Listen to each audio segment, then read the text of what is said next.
सब छौड़ा छौड़ी के वैसे छोड़ के देखा। जैसे छोड़े सब छौड़ा छौड़ी के वैसे छोड़ के देखा।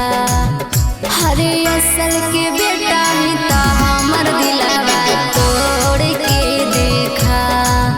हरे असल के बेटा ही ता हमर दिलवा तोड़ के देखा।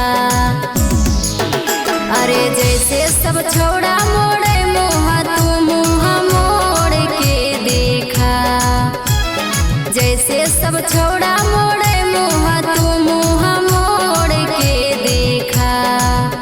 हरे असल के बेटा ही ता हमर दिलवा तोड़ के देखा।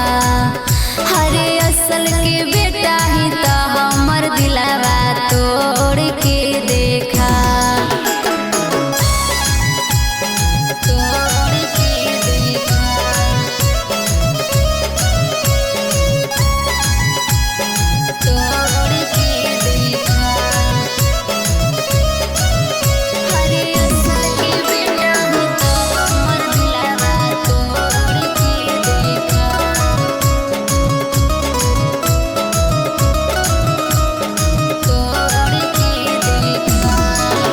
अरे कौनो छौड़ी के चूल्हा में तू आँच अपन जोड़ के देखा।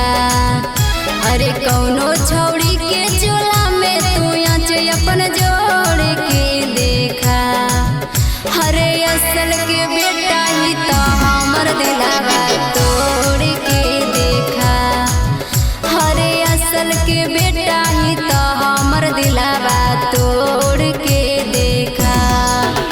अरे जैसे सब छौड़ा मोड़े मुँह तू मुँह मोड़ के देखा। जैसे सब छौड़ा मोड़े मुँह तू मुँह मोड़ के देखा। हरे असल के बेटा ही तो हमर दिलवा तोड़ के देखा।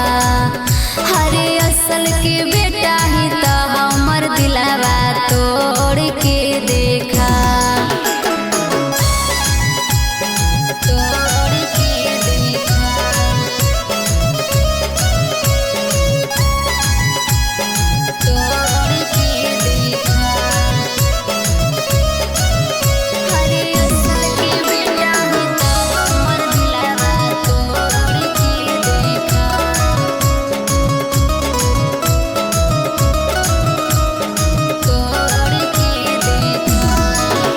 अरे जूही के जोड़ के कोनो छौड़ी से नाता जोड़ के देखा।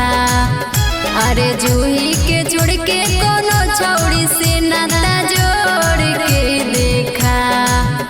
हरे असल के बेटा ही तो हमर दिलवा तोड़ के देखा। हरे असल के बेटा ही तो हमर दिलवा तोड़ के देखा। अरे जूही के जोड़ के कोनो छौड़ी से नाता जोड़ के देखा। अरे जूही के जोड़ के कोनो छौड़ी से नाता जोड़ के देखा। हरे असल के बेटा ही तो हमर दिलवा तोड़ के देखा। हरे असल के बेटा ही तो हमर दिलवा